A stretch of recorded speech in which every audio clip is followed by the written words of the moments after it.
ദൈവ തിരുനാമത്തിന് മഹത്വമുണ്ടാകട്ടെ.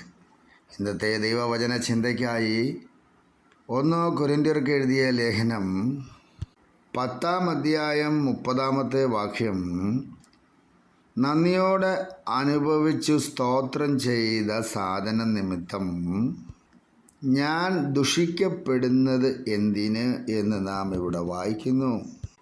ഈ വാക്യത്തിൻ്റെ പ്രത്യേകതകൾ അതിന് മുമ്പുള്ളതും അതിന് താഴെയുള്ളതൊക്കെ വായിക്കുമ്പോഴാണ് കൂടുതൽ കാര്യങ്ങൾ മനസ്സിലാക്കാൻ കഴിയുന്നത്. അപ്പോസ്തലനായ പൗലോസിൻ്റെ ജീവിതത്തിൽ അനേക നന്മകൾ നന്ദിയോടെ താൻ അനുഭവിച്ചിട്ടുണ്ട്. അതിനെല്ലാം ദൈവത്തിന് നന്ദിയുള്ള പറയും. നന്ദി നന്ദി നന്ദി നാഥ. അപ്പം നന്ദി പറയുന്നവരായിരിക്കണം. കർത്താവിൻ്റെ സന്നിധിയിൽ നാം അനുഭവിച്ച അനുഭവങ്ങളിൽ, ദൈവം ചെയ്ത ഉപകാരങ്ങളിൽ, ദൈവം ചെയ്ത വിടുതലുകളിൽ നന്ദി പറയാറുണ്ടോ? ആ സമയത്ത് മാത്രം ഒരു നന്ദി പറഞ്ഞ് പിന്നത്തെ അതിൽ മറന്നു പോകുന്ന അനുഭവങ്ങളാണോ? അല്ല, ഒരിക്കലും ആകരുത്. യേശു കർത്താവ് എന്താണോ നമുക്ക് ചെയ്തത് അതിന് എല്ലായ്പ്പോഴും നന്ദിയുള്ളവരായിരിക്കണം. എപ്പോഴും അത് ഓർത്ത് സ്തോത്രം ചെയ്യുന്നവരായിരിക്കണം. കർത്താവേ, നീ എന്നെ അന്ന് ആ കാലഘട്ടത്തിൽ അതിശയവും അത്ഭുതകരമായി നടത്തിയല്ലോ. ഇന്നും ആ അതിശയവും അത്ഭുതകരമായി തന്നെ നടത്തുന്ന കർത്താവിൻ്റെ സന്നിധിയിൽ പൗലോസ് അപ്പോസ്തലൻ പറയുകയാണ്, നന്ദിയോട് അനുഭവിച്ചു സ്തോത്രം ചെയ്ത സാധനം. എന്താണ് ഈ സാധനം? നന്ദിയോട് അനുഭവിച്ച് സ്തോത്രം ചെയ്യാൻ തക്കവണ്ണം അതെ ആഹാരമാണോ, വസ്ത്രമാണോ, വാഹനത്തെക്കുറിച്ചാണോ, ഭവനത്തെക്കുറിച്ചാണോ, എന്തെങ്കിലും ഭൗതിക നന്മകളാണോ, അതോ ആത്മീയ നന്മകളാണോ? എന്തായാലും പൗലോസ് അപ്പോസ്തലൻ്റെ ഭാഷയിൽ സാധനം എന്നുദ്ദേശിക്കുന്നത് കർത്താവായ യേശു ക്രിസ്തുവിനെയാണ്.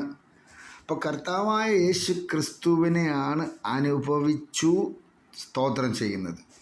താൻ കർത്താവിനെ അനുഭവിച്ചു. അതുകൊണ്ട് തൻ്റെ ശ്വാസത്തിലും തൻ്റെ ഹൃദയമിടിപ്പിലും തൻ്റെ നോട്ടത്തിലും തൻ്റെ കേൾവിയിലും തൻ്റെ വായിലും തൻ്റെ ശരീരഭാഷയിലും നടപ്പിലും ഇരിപ്പിലും എവിടെയും അനുഭവിച്ചതിനെ താൻ അനുഭവത്തിലൂടെ പറയുകയാണ്. അനുഭവിച്ചതിനെ പറയാൻ, അതിനെ കണ്ണിക്കുവാനും ആർക്കും കഴിയത്തില്ല. പലതിനെയും പലതും കൊണ്ടും കണ്ണിക്കാം. പക്ഷേ ഒരുവൻ്റെ ജീവിതത്തിൽ എന്താണ് അനുഭവിച്ചത്, ആ അനുഭവത്തെ താൻ പറയുമ്പോൾ, താൻ ശ്വസിക്കുമ്പോൾ, താൻ അതിലൂടെ യാത്ര ചെയ്യുമ്പോൾ, താൻ അതിൽ അലിഞ്ഞു ചേർന്ന് നടക്കുമ്പോൾ, അത് പറയുമ്പോൾ കേൾക്കുന്നവർക്ക് അതൊരു സന്തോഷകരമാണ്. അതിനാണ് താൻ സ്തോത്രം ചെയ്യുന്നത്. എപ്പോഴും അതിന് സ്തോത്രം ചെയ്യണം. കർത്താവിന് മഹത്വം കൊടുക്കണം. സ്തോത്രം ചെയ്യുന്ന ആർക്കാണ്? കർത്താവിന് സ്തോത്രം ചെയ്യണം. ഇടവിടാതെ സ്തോത്രം ചെയ്യണമെന്ന് പറയുന്നു. കർത്താവിൻ്റെ സന്നിധിയിൽ സ്തോത്രമെന്ന യാഗം അർപ്പിക്കുന്നതിനെ മഹത്വപ്പെടുത്തുന്നു എന്ന് പറയുന്നു. അങ്ങനെയൊക്കെ നമ്മൾ തിരുവചനത്തിൽ വായിക്കുന്നെങ്കിൽ അനുഭവിക്കുന്നത് ഇന്ന് നാമും അനുഭവിക്കുന്നത് യേശുക്രിസ്തുവിനെയാണോ അതോ മറ്റു പലതിനെയാണോ അനുഭവിച്ച് നടക്കുന്നത്?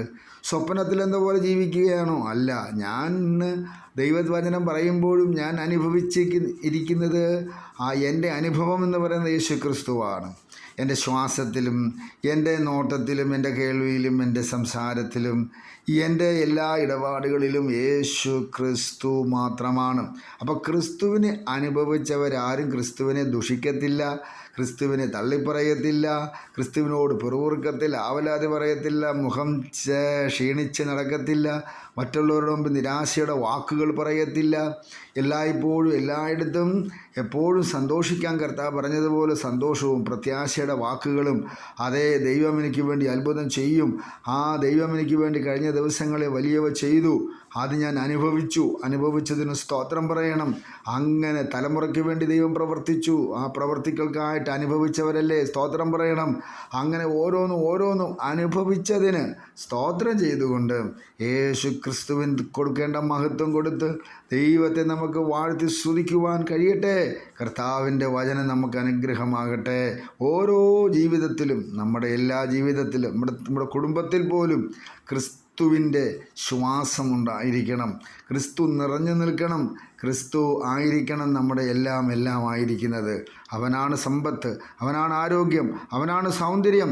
അങ്ങനെ പ്രാപിച്ച് അനുഗ്രഹിക്കപ്പെട്ടവരായ നാം സ്തോത്രം ചെയ്ത് കർത്താവിനെ മഹത്വപ്പെടുത്താൻ കണ്ണുകളെ അടയ്ക്കാൻ. പരിശുദ്ധ പിതാവേ, ഈ തിരുവചനം ഞങ്ങൾക്ക് അനുഗ്രഹിച്ചെന്ന് തോർത്തു സ്തോത്രം. നാമത്തെ മഹത്വപ്പെടുത്തിയല്ലോ. യേശു ക്രിസ്തുവിൻ നാമത്തിൽ തന്നെ. ആമേൻ.